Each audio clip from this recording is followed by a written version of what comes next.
Hello बच्चों।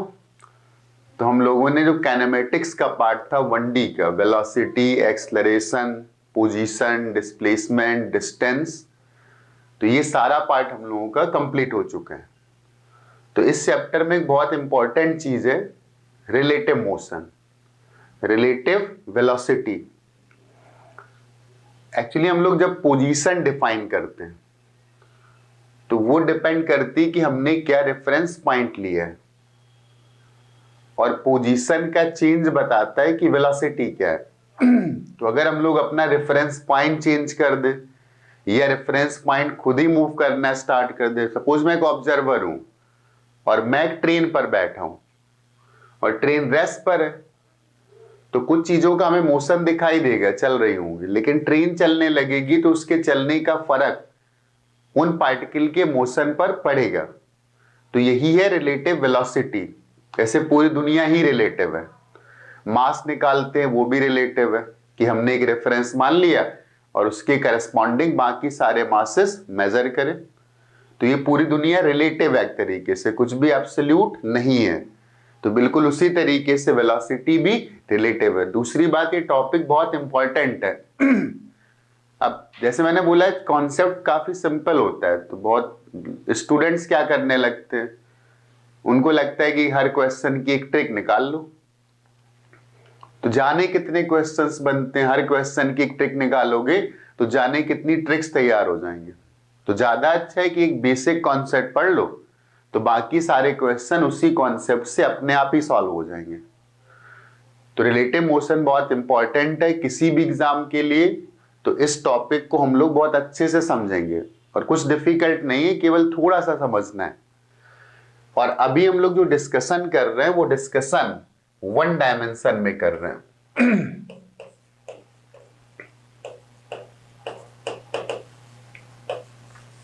One dimensional motion के लिए हम लोग रिलेटिव मोशन का डिस्कशन कर रहे हैं, राइट। तो चलो फिर स्टार्ट करते हैं कि क्या है रिलेटिव वेलोसिटी। बहुत आराम से, बहुत सिंपली समझ में आएगा।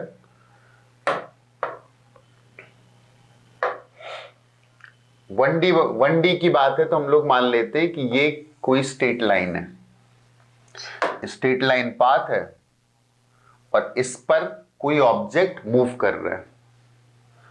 तो अब की बार एक ऑब्जेक्ट नहीं है, एक ऑब्जर्वर है और एक ऑब्जेक्ट है। तो सपोज मैंने बोला कि एक ऑब्जेक्ट यहां पर है, या दोनों को ऑब्जर्वर मान लेता हूं। एक आदमी यहां पर है, इसको मान लेते हैं ए, और एक कोई आदमी यहां पर है और इसको मान लेते हैं बी। और हम लोगों का जो रेफरेंस पॉइंट था वो रेफरेंस पॉइंट ओ पर था। वेलोसिटी किस पर डिपेंड करती? पोजीशन के चेंज पर डिपेंड करती। पोजीशन कैसे नापते? रेफरेंस पॉइंट से नापते। तो ये टाइम था सपोज टी, ये जो भी टाइम था इस टाइम को हम लोग मान लेते कि this time is T equal to T. अब टाइम बदलता रहेगा तो अगर इनके पास मोशन होगा तो इनकी पोजीशंस भी बदलती रहेंगी। इस समय ए की जो पोजीशन है वो एक्स ए है और बी की जो पोजीशन है वो एक्स बी। तो एक्स ए का मतलब क्या है? हम लोग पोजीशन तो ओ से मेजर कर रहे हैं ना, तो ये जो डिस्टेंस आ रही होगी ये एक्स से आ गई और ये जो डिस्टेंस आ रही है वो एक्स भी आ गई। अब वेलोसिटी होगी इसका मतलब इनकी पोजीशन चेंज हो रही होंगी, या पोजीशन चेंज हो रही होगी इसका मतलब इनके पास वेलोसिटीज हैं। तो मैं कुछ पॉइंट्स पहले लिख रहा हूं ताकि चीजें बहुत सिंपली समझ में आ जाएं। तो मैं लिखता पोजीशन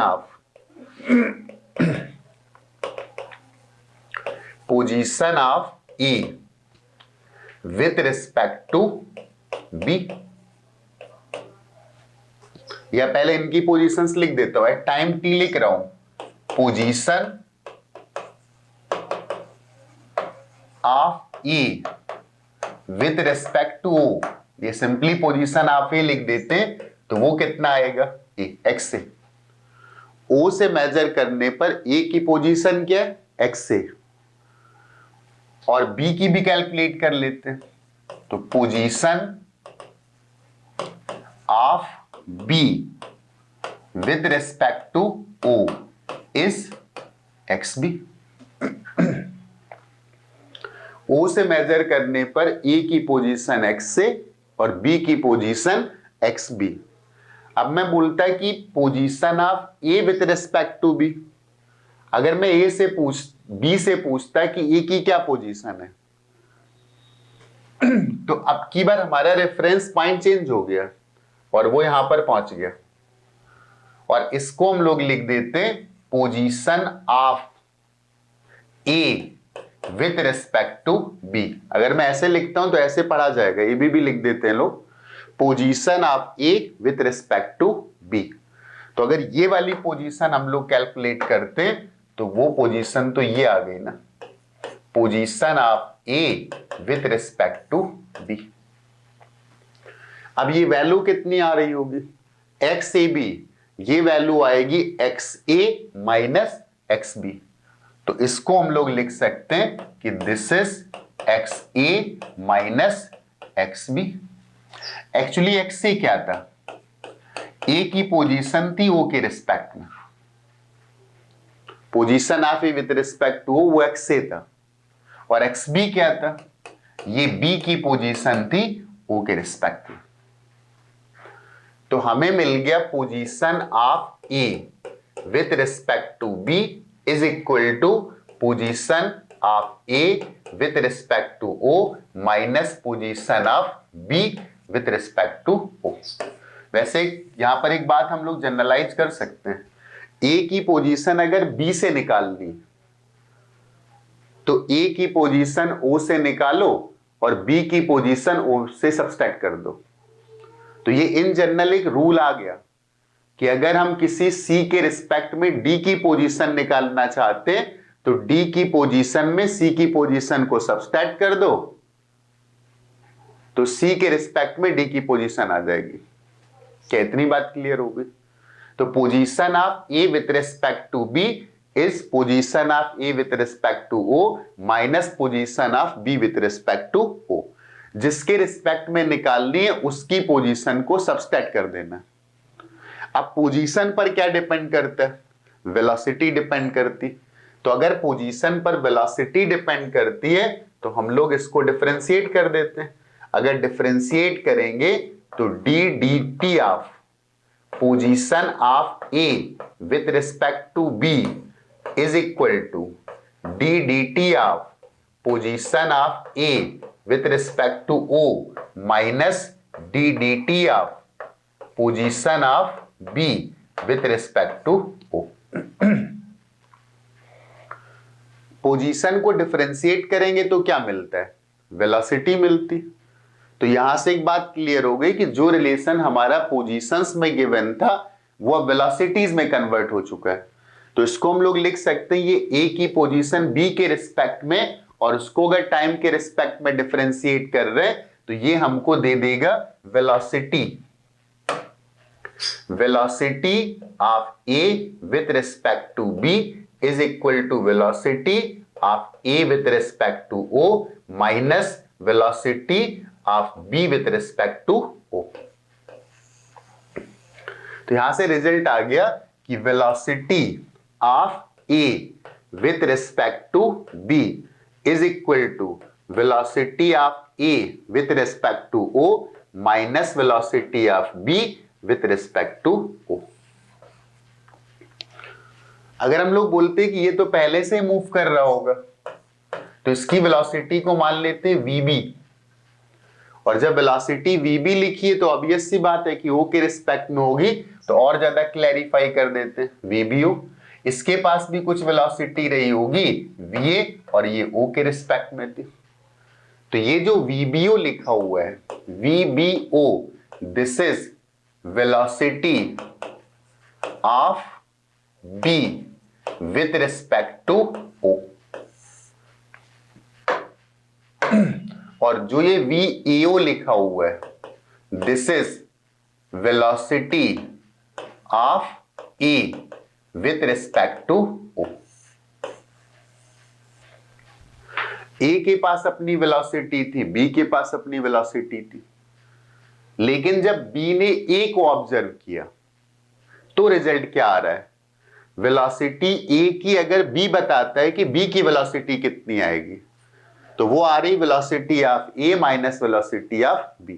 तो यहां से एक की रूल आ गया कि सपोज मैं बोलता है कि एक मैं था और एक मेरा फ्रेंड था और दोनों के स्ट्रेट लाइन पर मूव कर रहे थे, तो फ्रेंड की वेलोसिटी थी वी एफ, वी फ्रेंड, और मेरी वेलोसिटी थी वी मी। तो मैं सबसे अगर पूछा जाता है कि फ्रेंड की वेलोसिटी क्या है, तो वी फ्रेंड थी, मेरी क्या थी, वी मी थी।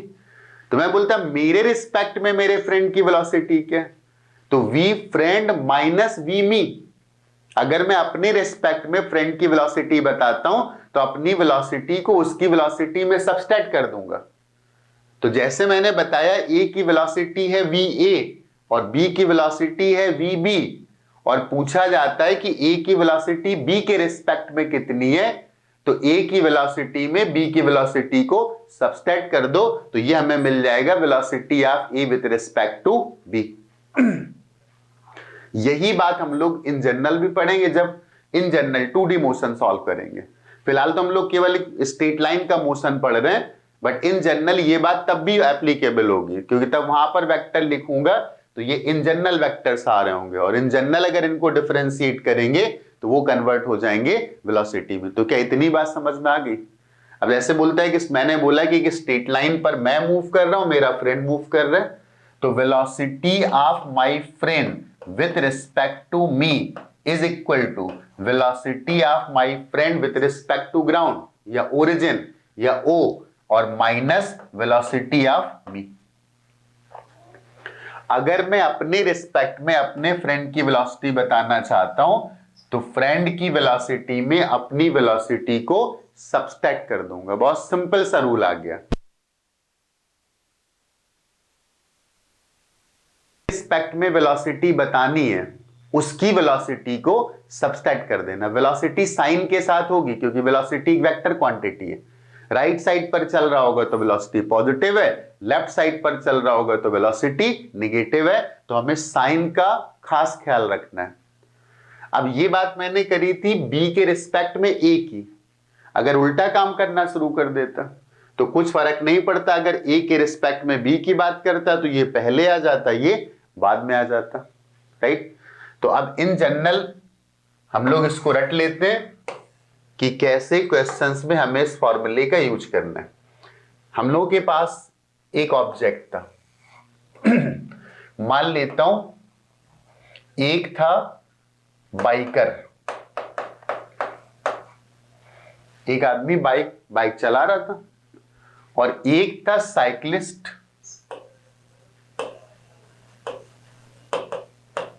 ये भी मूव कर रहा था। बाइकर की स्पीड थी वीबी और साइकिलिस्ट की स्पीड थी वीसी, और ओरिजिन यहां पर था। इसी ओरिजिन को हम लोग ग्राउंड भी बोल दिया करेंगे। कभी कभी क्वेश्चन पूछे जाएंगे तो बोलिएगा कि ग्राउंड तो रेस्ट पर रहता है ना, तो ग्राउंड को रेस्ट पर मान लिया तो वो फिक्स फ्रेम हो गया। तो वो बोलेगा कि साइकिलिस्ट की स्पीड ग्राउंड के रिस्पेक्ट में वीसी है, जो हम लोगों ने यहां पर वीसी लिखा हुआ है। This is velocity of cyclist with respect to ground, और जो ये वीबी लिखा हुआ है this is velocity of biker with respect to ground. Cyclist की वेलोसिटी ग्राउंड के रिस्पेक्ट में वीसी और बाइकर की वेलोसिटी ग्राउंड के रिस्पेक्ट में वीबी। तो हमें जल्दी से रिजल्ट लिखना है, और वेलोसिटी चूंकि वेक्टर क्वांटिटी है तो साइन इंपॉर्टेंट होगा। राइट साइड पर होगी तो पॉजिटिव और लेफ्ट साइड पर होगी तो नेगेटिव। तो अगर हमसे पूछा जाता velocity of biker with respect to cyclist, अगर बाइकर की वेलोसिटी साइकिलिस्ट के रिस्पेक्ट में निकालनी तो निकालना किसका है, बाइकर का। तो हमें क्या करना है, बाइकर की वेलोसिटी लिख देनी।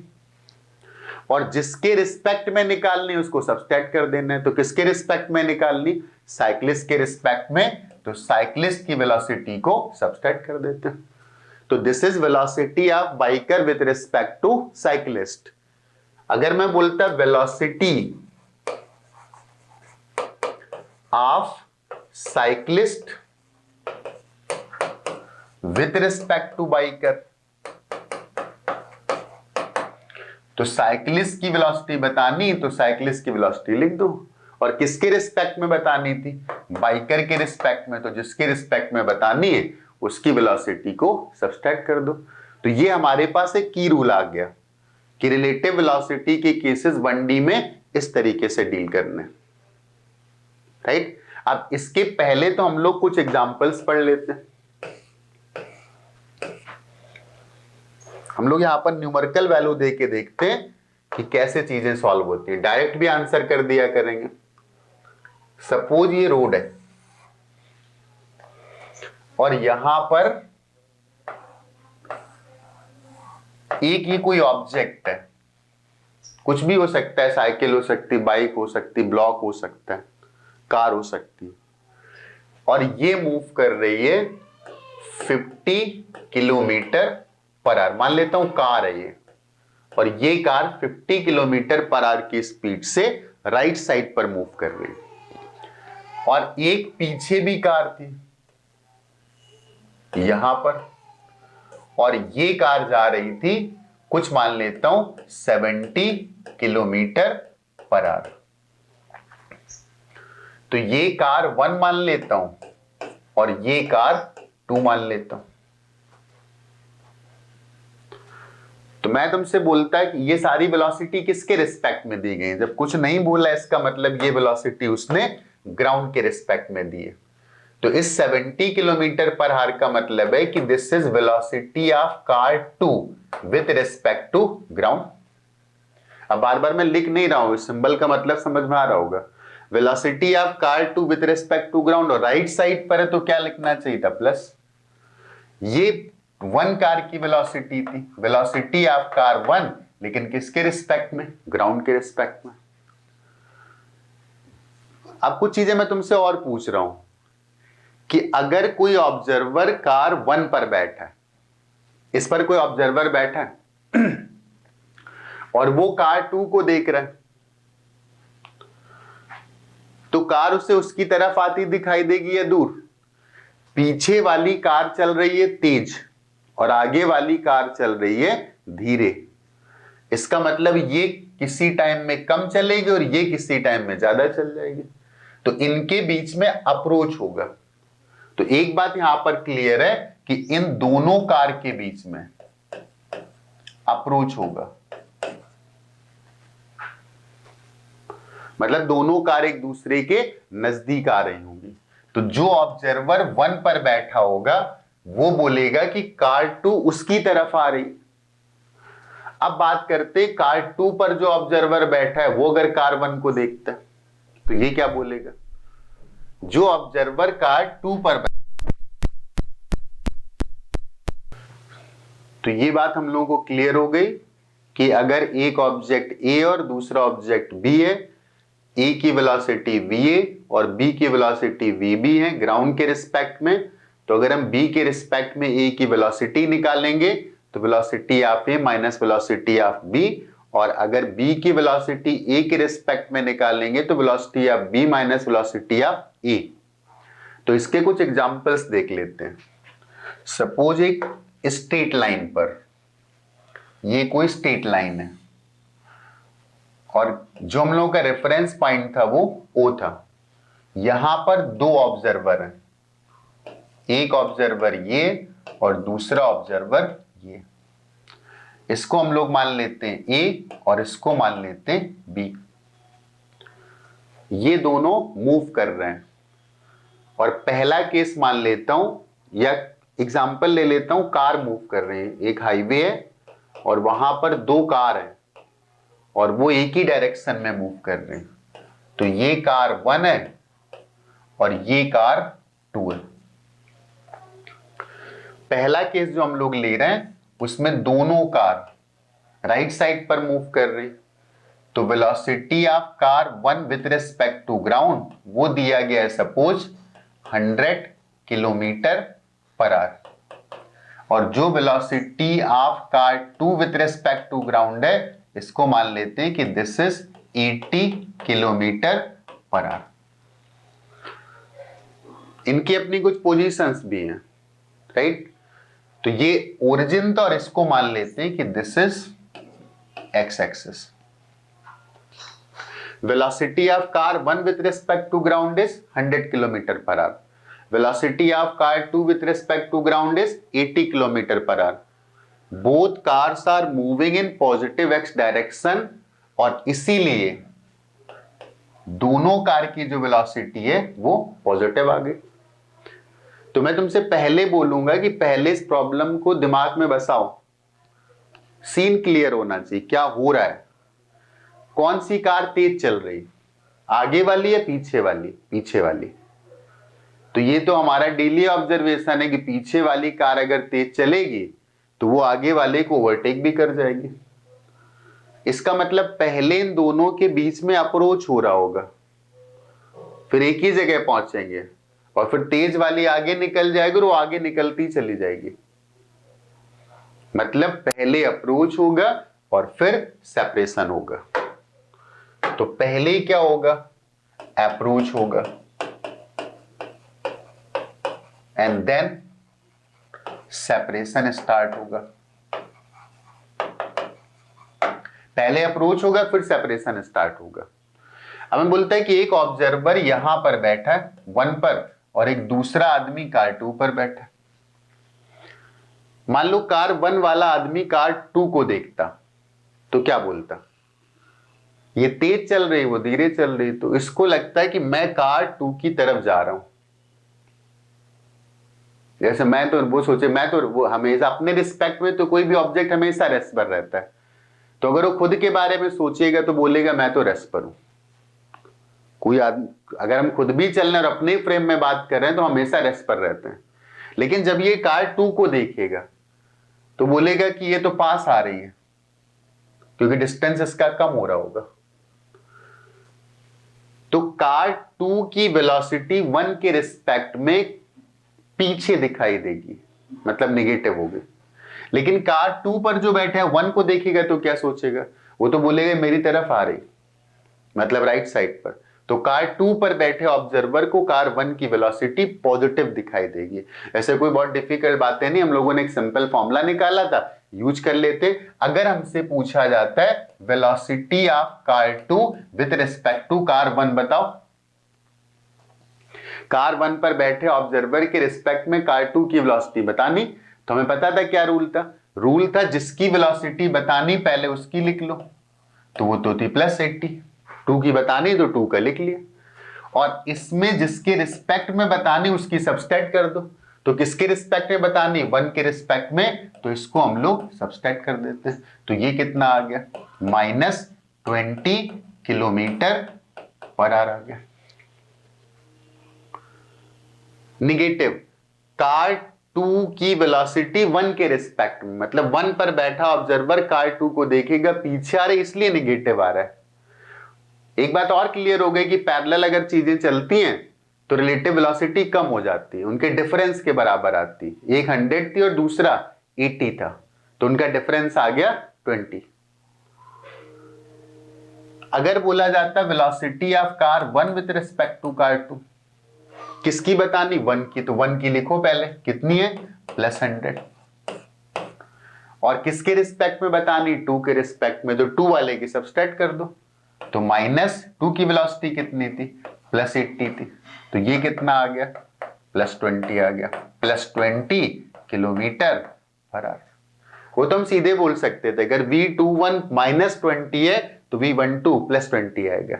अगर मैं और मेरा फ्रेंड है और मेरे रिस्पेक्ट में वो मेरी तरफ आ रहा है तो उसके रिस्पेक्ट में मैं उसकी तरफ जा रहा हूं, मतलब दोनों के रिस्पेक्ट में जो वेलोसिटीज हैं वो मैग्नीट्यूड में बराबर है लेकिन डायरेक्शंस में ऑपोजिट है। तो हम लोग बोल सकते हैं velocity of car 2 with respect to car 1 is -20, मतलब इधर आ रही होगी, और velocity of car 1 with respect to car 2 वो इधर दिखाई देगी, एंड दैट विल बी +20।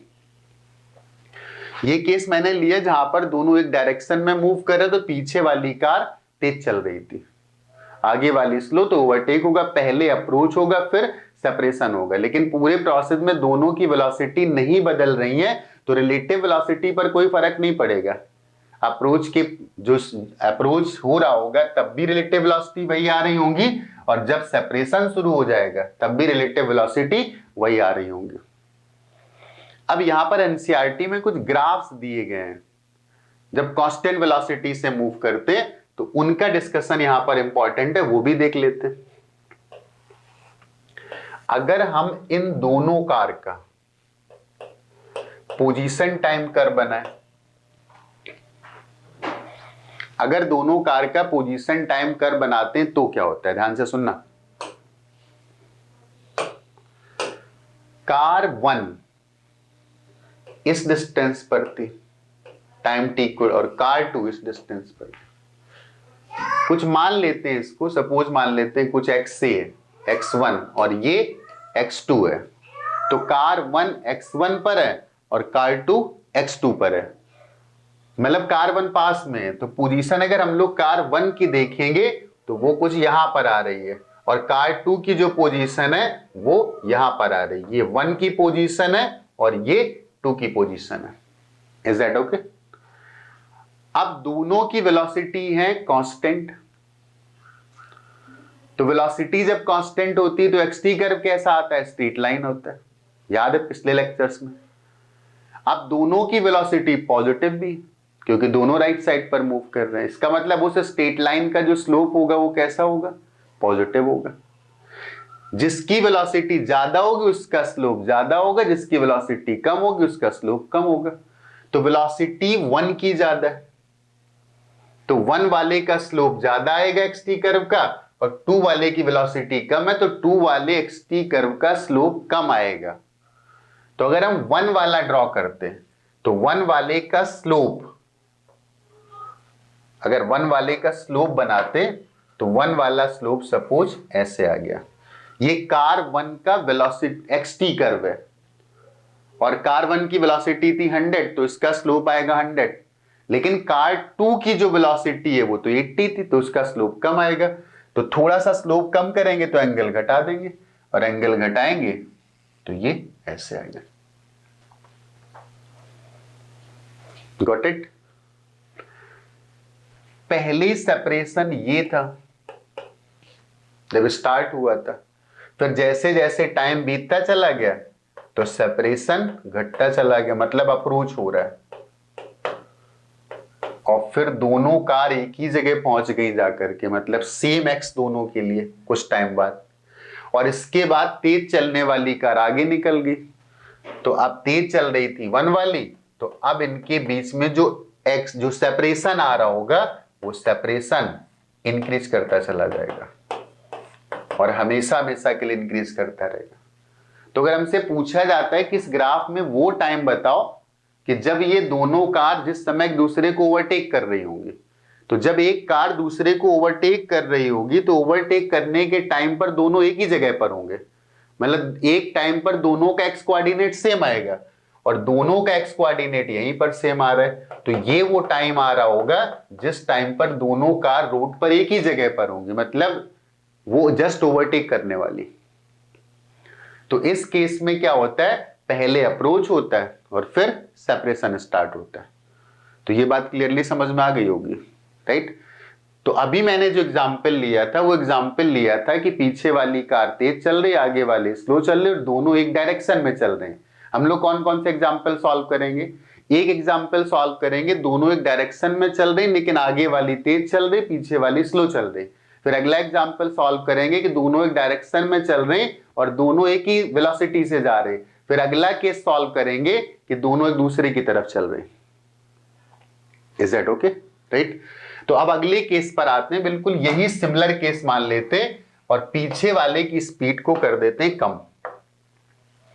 ये एक स्ट्रेट लाइन था, ये हम लोगों का रेफरेंस पॉइंट था, ओरिजिन था। एक कार यहां पर थी, अब की बार इस कार को हम लोग मान लेते कि दिस इज कार 1। आगे एक कार थी और वो कार थी 2। ये आगे जा रही थी, ये भी आगे जा रही थी। अब की बार इसकी स्पीड थी 40 किलोमीटर पर आवर। वेलोसिटी आप 1 2 मैंने चेंज, कोई फर्क नहीं पड़ता उससे। ये 40 किलोमीटर पर आवर की स्पीड से आगे जा रही थी, और जो आगे वाली कार थी वो मैंने मान लिया 70 किलोमीटर पर आवर की स्पीड से आगे जा रही। Velocity of car 2।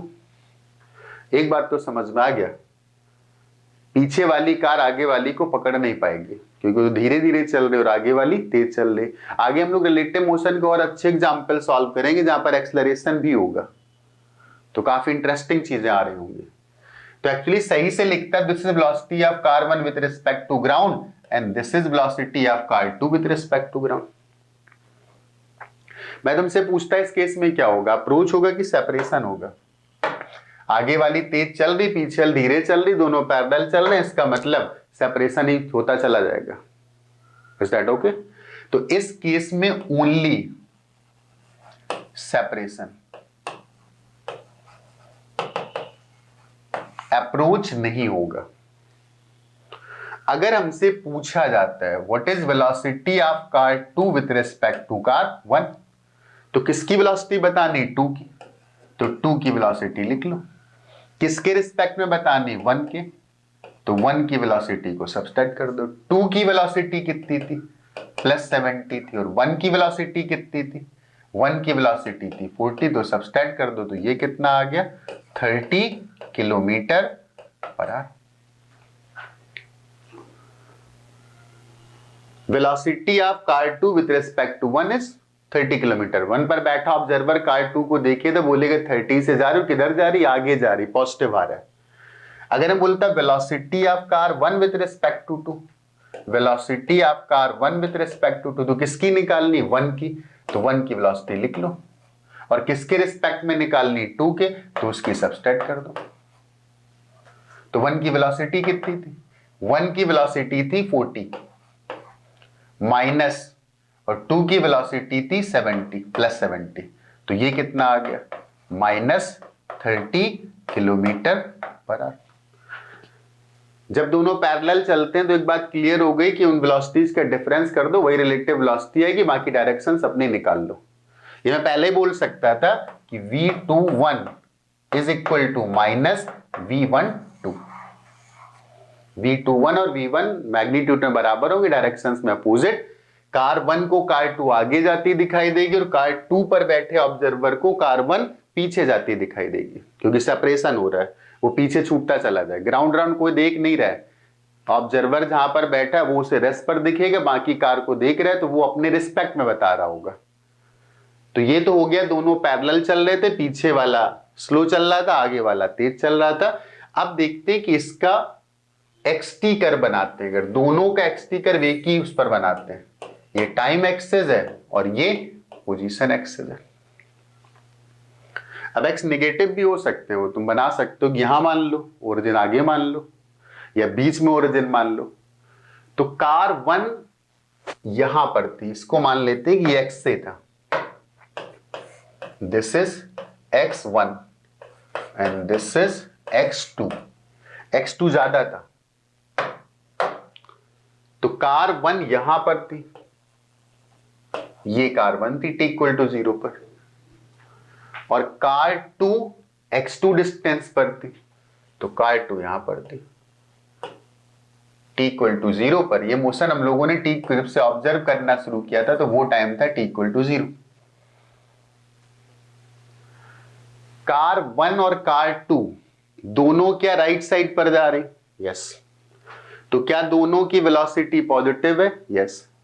क्या वेलोसिटी कांस्टेंट है? यस। तो जब वेलोसिटी कांस्टेंट होती है तो एक्सटी कर्व क्या आता है? एक स्ट्रेट लाइन आता है। इसका मतलब दोनों का जो एक्सटी कर्व होगा वो स्ट्रेट लाइन होगा। और वेलोसिटी चूंकि पॉजिटिव है, हम लोग पढ़ चुके हैं पिछले लेक्चर्स में कि कैसे एक्सटीवीटी एटी कर्व्स के साथ डील करते हैं। तो दोनों की वेलोसिटी पॉजिटिव और टाइम के साथ नहीं बदल रही, इसका मतलब दोनों का एक्सटी कर्व आएगा स्ट्रेट लाइन, और वेलोसिटी पॉजिटिव होने की वजह से वो इंक्रीजिंग स्ट्रेट लाइन आएगा, मतलब straight line with positive slope आएगा। लेकिन अब मैं पूछता किसकी वेलोसिटी ज्यादा है, 1 की या 2 की? टू की ज्यादा है। जिसकी वेलोसिटी ज्यादा है उसका एक्सटी कर्व का स्लोप ज्यादा होगा, जिसकी वेलोसिटी कम है उसका एक्सटी कर्व का स्लोप कम आएगा। तो 1 की वेलोसिटी कम है और इसका एक्सटी कर्व ऐसे आगे। 2 की वेलोसिटी ज्यादा है तो उसका स्लोप ज्यादा होगा, स्लोप ज्यादा होगा तो इस एक्सिस के साथ एंगल और बढ़ जाएगा, इसका मतलब 2 का ही आएगा। तो यहां से साफ साफ दिख रहा है कि x की वैल्यू में सेपरेशन आता चला जा रहा है। पहले दोनों के बीच में इतना गैप था, फिर इतना गैप हो गया, फिर इतना गैप होगा और ये गैप टाइम के साथ बढ़ता ही चला जा रहा है। इसका मतलब ये दोनों कार कभी भी आगे मीट नहीं करेंगी। तो ये वो केस हो गया कि दोनों पैरेलल चल रहे थे, पॉजिटिव डायरेक्शन में मूव कर रहे थे, आगे वाली तेज चल रही थी, पीछे वाली स्लो चल रही थी। तो ये ग्राफ अगर कहीं पर भी आपस में मीट नहीं कर रहे तो किसी भी टाइम पर दोनों कार की पोजीशन सेम नहीं आएगी, मतलब दोनों कार कभी एक दूसरे को ओवरटेक नहीं कर सकती। Is that okay? अगला केस एक सॉल्व करते हैं हम लोगों ने। अब एक केस सॉल्व करते हैं जिस केस में दोनों बराबर स्पीड से जा रहे हैं और पैरेलल मूव कर रहे हैं।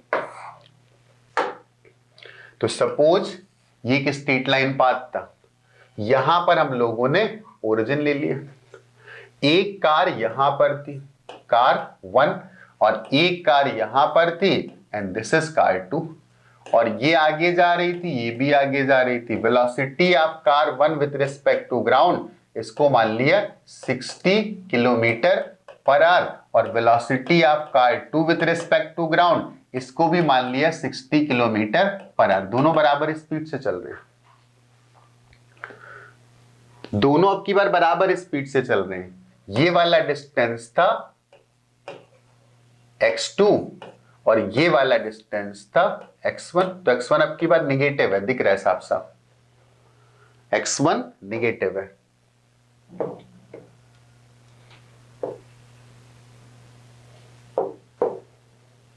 x1 निगेटिव है। अब की बार मैं तुमसे पूछता what is velocity of car 2 with respect to car 1। किसकी वेलोसिटी निकालनी? 2 की निकालनी। तो 2 की वेलोसिटी लिख लो। किसके रिस्पेक्ट में निकालनी? 1 के, तो उसकी वेलोसिटी को सब्सट्रैक्ट कर दो। 2 की वेलोसिटी कितनी थी? 2 की वेलोसिटी थी 60 माइनस, और 1 की भी कितनी थी? 60 इज इक्वल टू 0। ये तुम लोग पहले मैं अपने दिमाग के बना लेना चाहिए था, अपने दिमाग के बनाना चाहिए था। दोनों बराबर स्पीड से जा रहे, जितना ये चलेगा उतना ये आगे चलेगा, मतलब सेपरेशन में कोई भी चेंज नहीं आएगा। तो velocity of car 2 with respect to car 1 equal to 0, तो सीधे बोल सकता हूं velocity of car 1 with respect to car 2 is also 0। इतनी बात क्लियर हो गई? मतलब रिलेटिव वेलोसिटी अब की बार आ गई 0।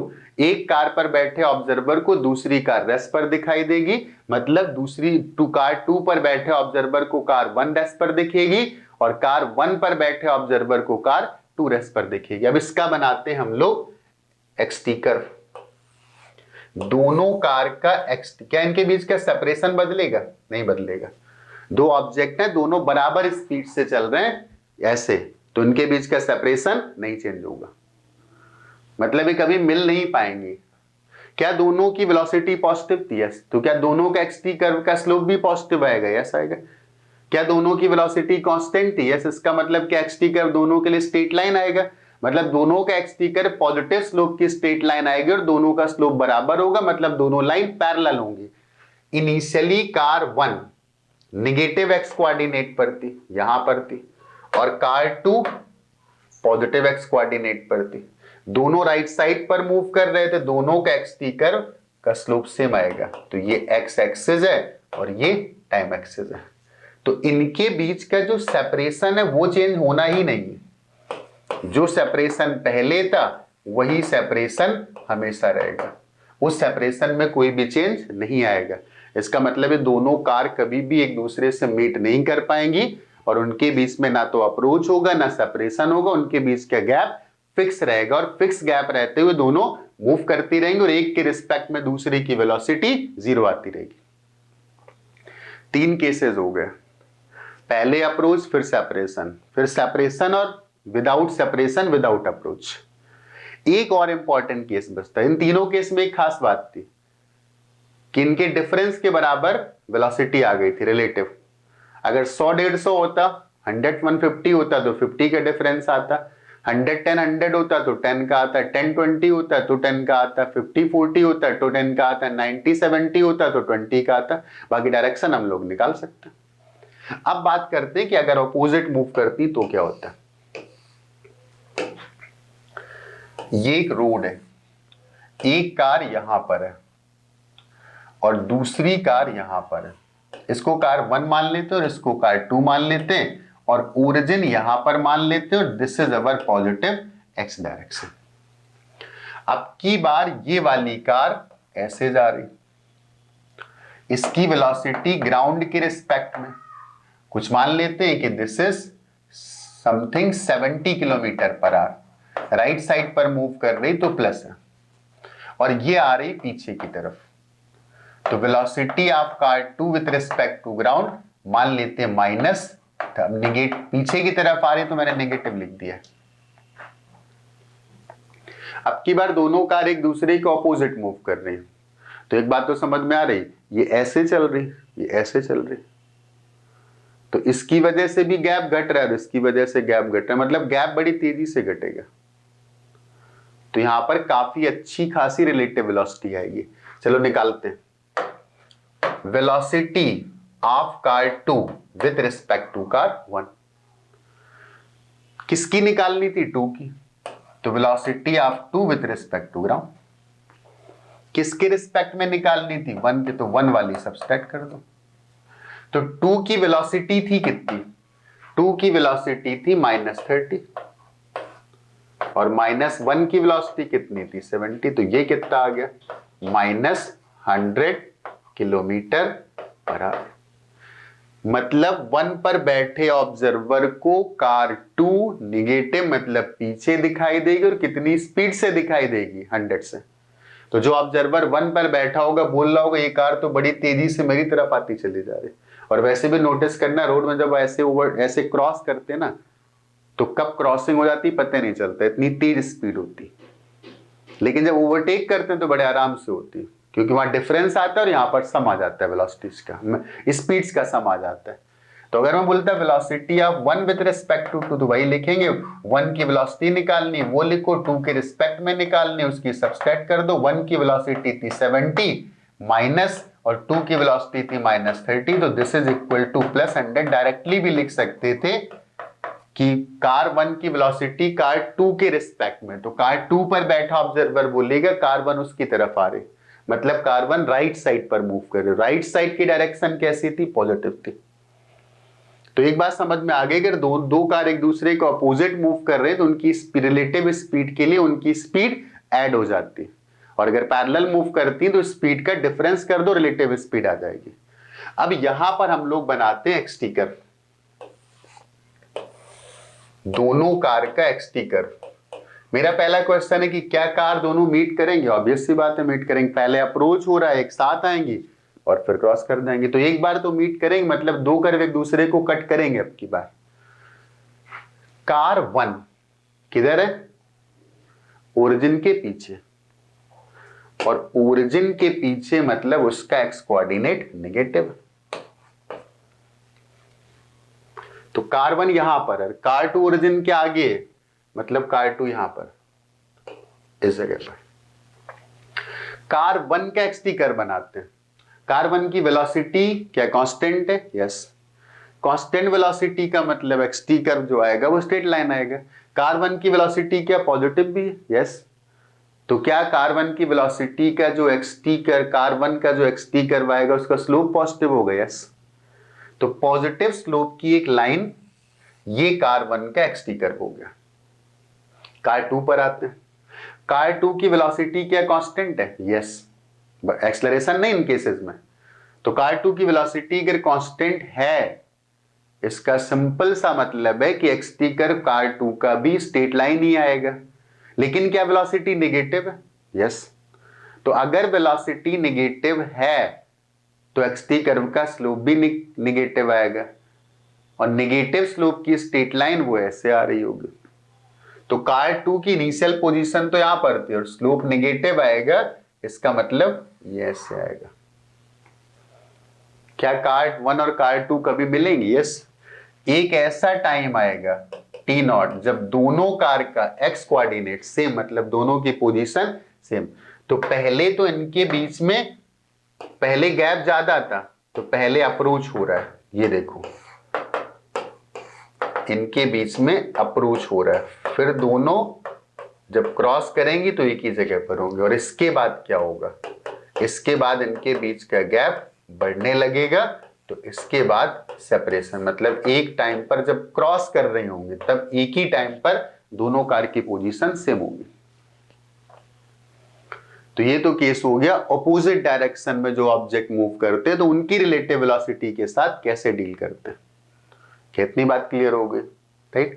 तो ऐसे कुछ एनसीईआरटी में क्वेश्चंस अच्छे अच्छे गिवन है, तो वो चीजें समझ में आ जाएंगी, राइट? तो रिलेटिव वेलोसिटी का ये पार्ट कंप्लीट हो गया। लेकिन अभी हम लोगों ने जो केसेस रिलेटिव वेलोसिटी के लिए थे, उन केसेस में हम लोगों ने वेलोसिटी को कांस्टेंट रखा है, एक्सेलरेशन नहीं था। तो भी कुछ और अच्छे केसेस हम लोग सॉल्व करेंगे कि जहां पर कोई ना कोई एक्सेलरेशन भी एग्जिस्ट कर रहा होगा, राइट? इतनी बात क्लियर हो गई होगी।